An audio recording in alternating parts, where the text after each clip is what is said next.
کرکټ کې د سره کله چیلنج کړي؟ خو ښه یو ورځ مې چلنج سره کړی ها. مساوي شو. داسې یو جالب خاطره شته چې تر اوسه یې چاته نه ویلي او موږ ته یې ووایي چې ګربز سره ستا تېره شوي ماشومتوب کې مثلا لانجه؟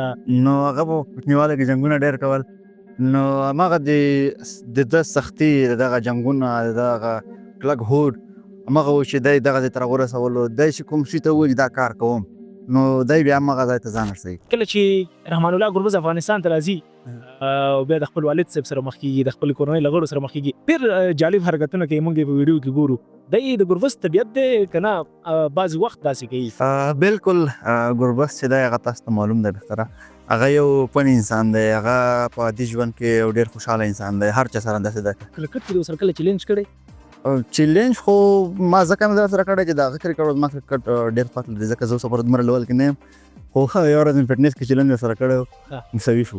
زه به درنه یو پوښتنه وکړم د ګربز لوبې ډېرې زیاتې دي او ډېر تاریخي لوبې در سره کړي دي تا ته چې ډېره په زړه پورې وه او واقعیت طور ته احساساتي شوې هغه کومه لوبه چې ګربز در سره کړې او ته یې احساساتي کړی؟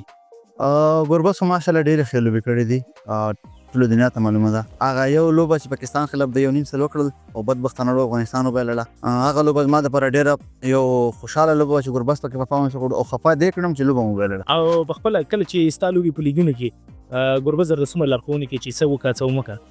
بالکل زه چې څومره وخت ګربز سره تېروم نو زه د هغه نه زده کړه کوم ځکه د هغه لیول چې دی هغه اوس د دنیا سټار دی نو د هغه یوه خبره ما دپاره ډېر غټ ځای نیسي نو د ګربز سره زما پاتې کېدل دا ډېره خبره ده زه ډېر خوشحاله یم.